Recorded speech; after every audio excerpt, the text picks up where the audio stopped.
모든 생명은 결국 흙으로 돌아갑니다. 사람도 예외가 아닌데요. 언젠가는 떠나야만 하죠.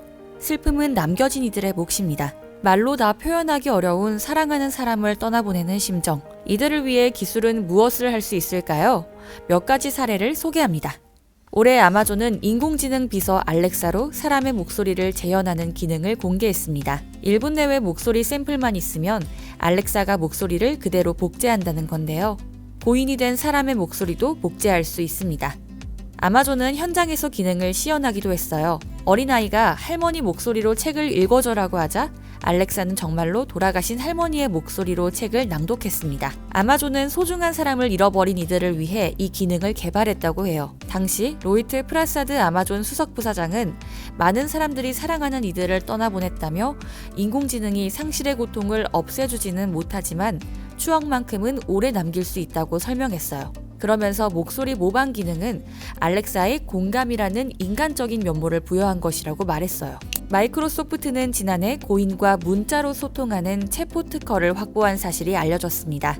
특허에서는 이미지, 음성, 소셜 네트워크 서비스 게시물 등 여러 데이터를 기반으로 대화형 챗봇을 만드는 내용을 다뤘어요.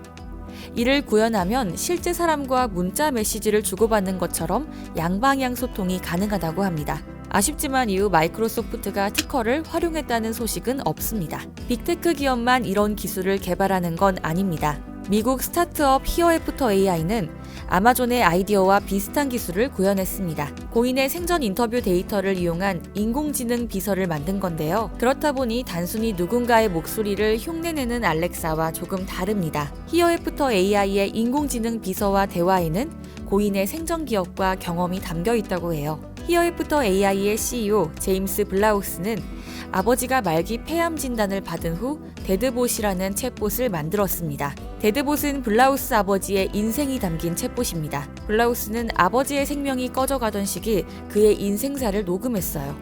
그리고 이를 통해 데드봇을 만들었죠. 데드봇은 그가 히어애프터 AI를 설립하게 된 계기가 됐어요. 그는 지금도 종종 데드봇을 통해 아버지와 문자로 대화한다고 합니다. 이와 비슷한 일을 계기로 만들어진 앱은 더 있습니다.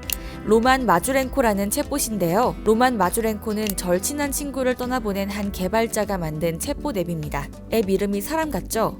맞습니다. 로만 마주렌코라는 명칭은 개발자의 친구 로만 마주렌코의 이름에서 따온 겁니다. 챗봇 앱까지 만들게 된 걸 보면 친구 잃은 상실감이 얼마나 컸는지 조금은 짐작해 볼 수 있습니다. 국내에서도 유사한 기술을 찾을 수 있습니다.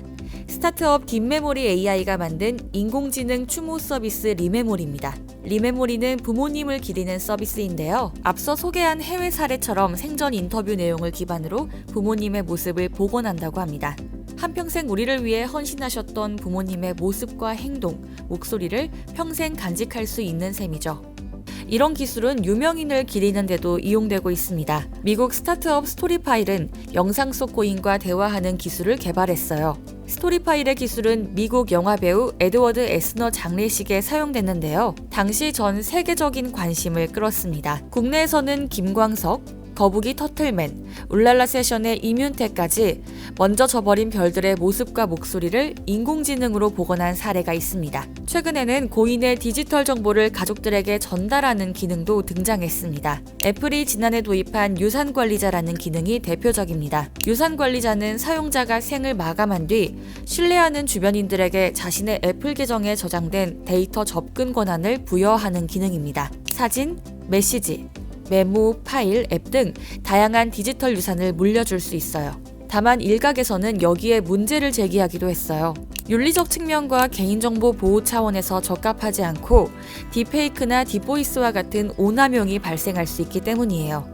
또 누군가를 떠나보낸 이들에게는 위안이 되겠지만 자칫 너무 몰입하면 슬픔과 그리움에서 헤어나올 수 없다는 우려도 있어요. 그러나 기술을 통해 고인을 추모하는 건 개개인의 결정인 만큼 쉽게 평가해선 안 될 듯합니다. 소설 무지개를 기다리는 그녀, 드라마 블랙미러와 희수를 아시나요? 모두 고인의 모습을 복원하는 기술을 주제로 한 창작물입니다. 이제 창작물에서나 다뤄졌던 기술이 현실로 다가왔습니다. 기술이 고인을 기억하고 남겨진 이들을 위로하고 있습니다. 여러분들은 이런 기술을 어떻게 생각하시나요?